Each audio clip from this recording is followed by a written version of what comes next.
land and space and the reproduction of yourself is the most fundamental thing, right? Land and space, but then the reproduction of yourself. You reproduce yourself through the food you eat and through how you interact with your surroundings. So farming combined all of those. So it's a necessary a necessary ingredient for the upliftment of oppressed people, particularly African American people, Latino people, indigenous people in the United States. So we see farming as one of those fundamental activities that correct a historical wrong, which is the colonialization of our people and the disenfranchisement of our people here in this land.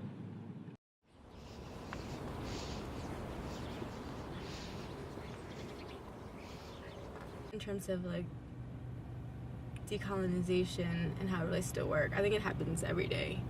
I think, for our young people, what it means to be reconnected to land.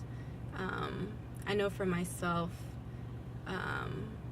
before reconnecting to land, feeling a really big stigma to this idea of urban gardening, and also to the idea of farm labor and farm work. And the idea that, associating that with, what my parents came to the U.S. to get away from.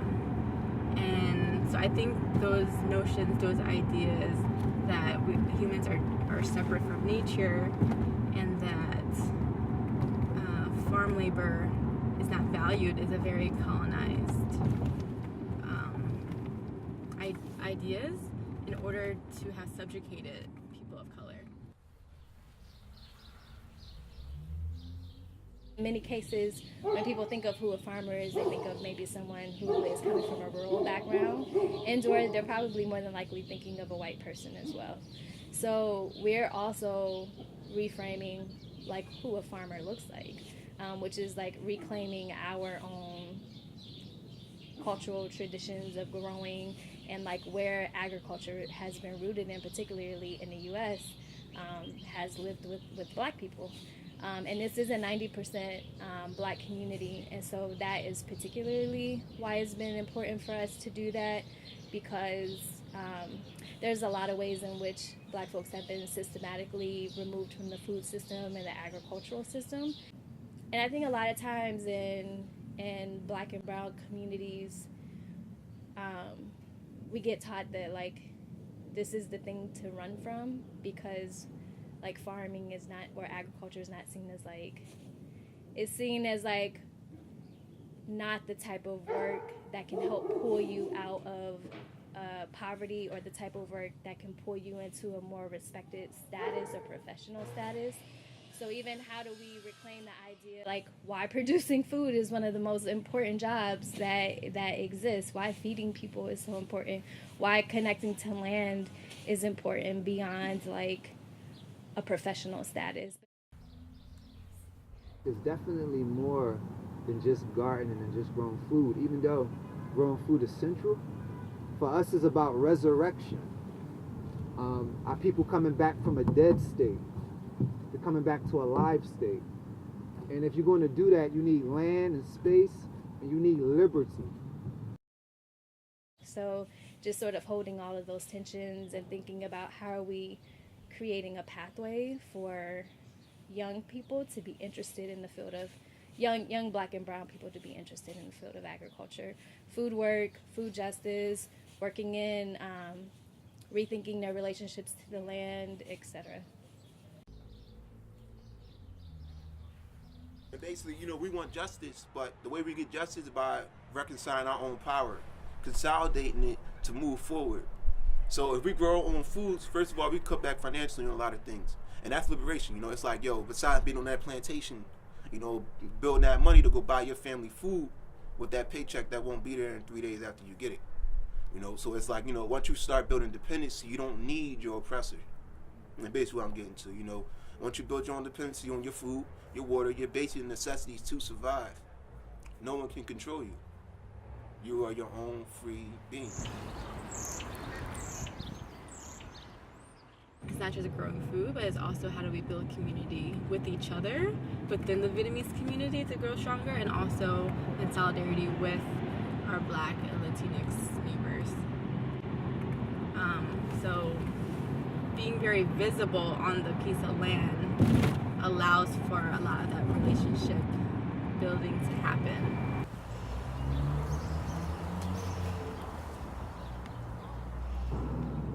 So I would rather say that we are exponents of Huey's ideas.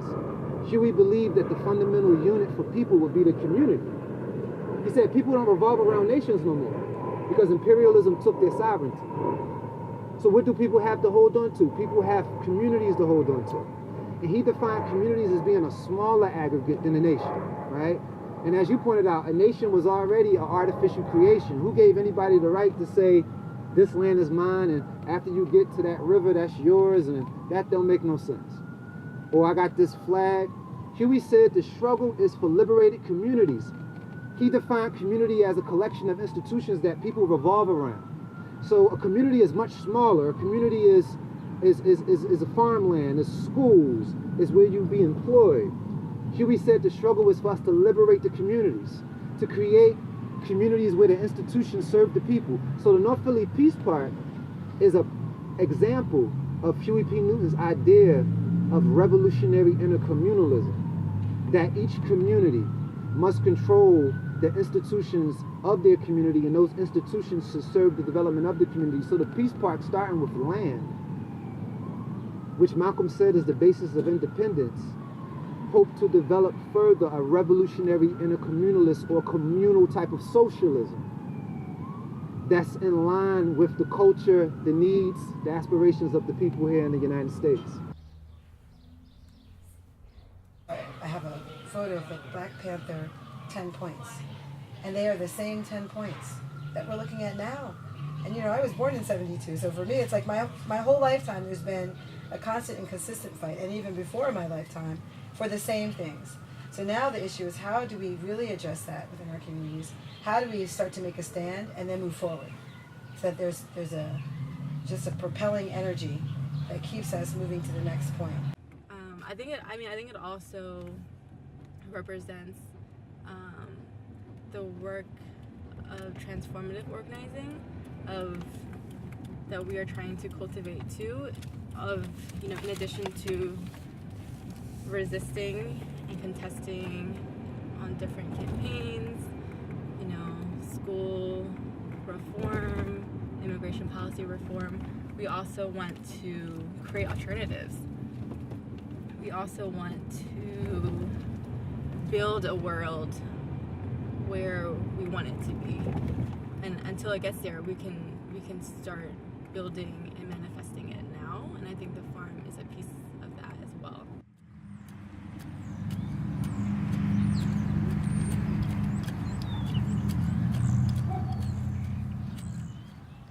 And then, maybe in the future, Philly can be, well, basically, I wouldn't even say Philly.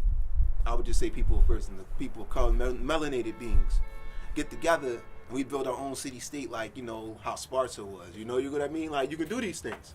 Even for people who aren't melanated, yeah, no doubt, you're welcome. I'm not going to exclude you directly, but there's already a world for you. We need to create one for ourselves.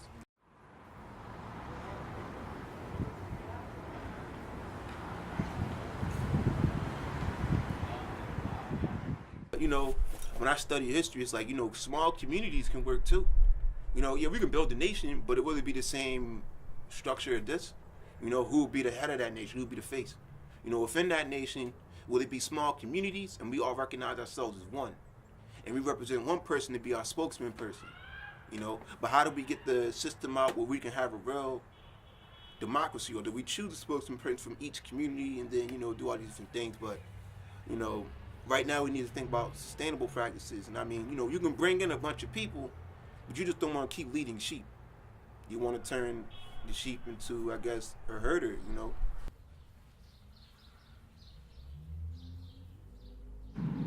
I consider myself a leader, and my goal is to develop leaders. But in order for me to develop leaders, I have to pay close attention, and I have to listen, and I have to recognize folks around me, and I have to then work to nurture their particular style, because their style may be front wheel drive or it may be back wheel drive. So leadership development is something that absolutely must happen across the board. It's something that leaders must consciously work to reproduce other leaders. And leadership is going to be a diverse thing. And it starts with allowing people to become comfortable in their own skin, and also allowing people to explore in a safe environment so that they can discover their strengths.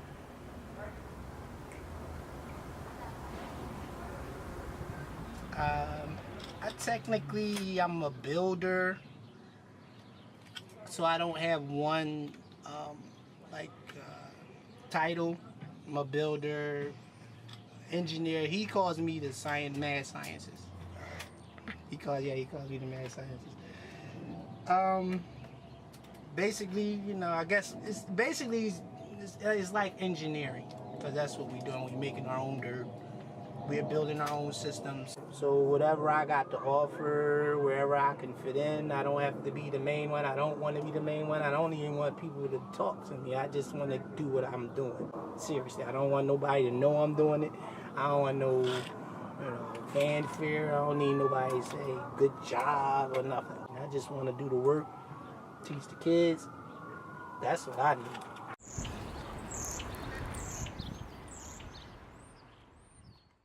One of the most important parts of our work historically has been working with community, and more recently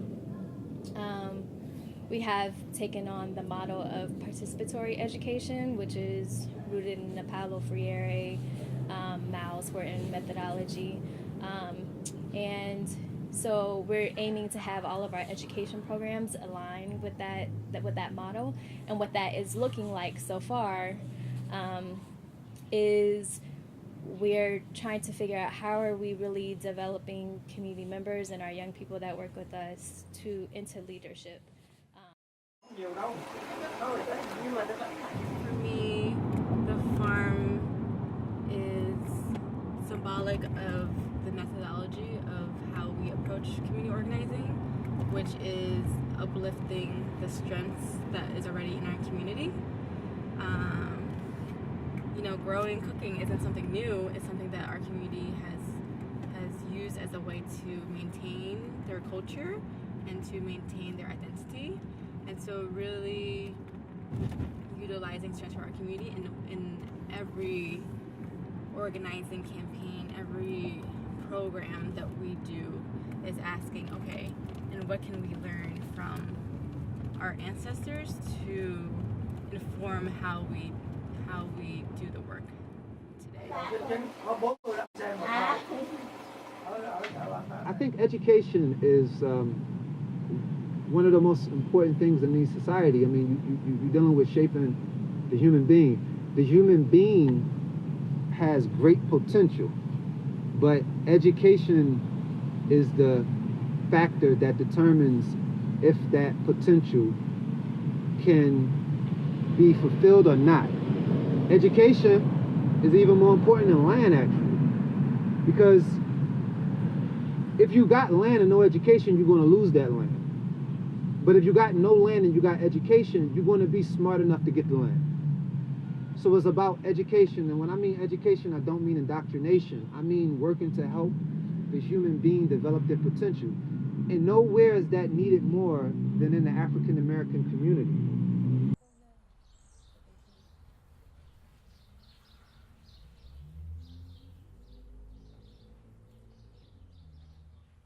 My focus for my youth this year is to really make sure that they're strong in terms of leadership. My goal is to bring the leader out in them, to help them find their voice. And like I was saying before, it's not necessarily that their voice is vocal. It could be visual, it could be a music expression, it could be anything. The question is, what is it? And then how can they walk with that and get across what they have to express to their community and to the world, so they can look at this program, which is a funded nonprofit program, and understand how to move to the next level, which is self-sustaining, independent, self-determined, and what that looks like.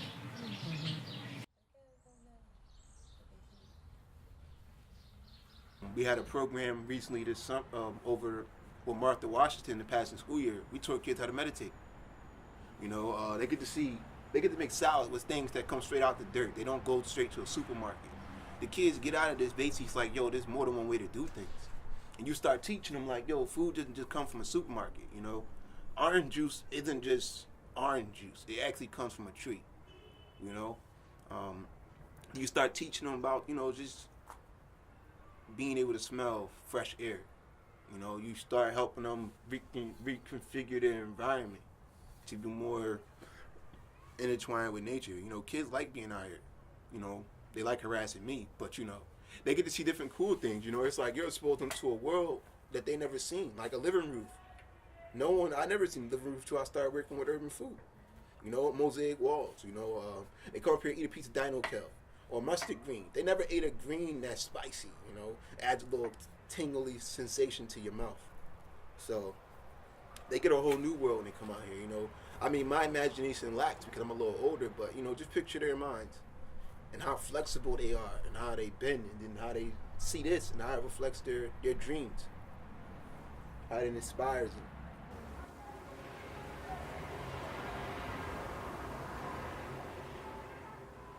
I think the vision is for it to continue to be an anchor of a lot of intergenerational building between youth and elders.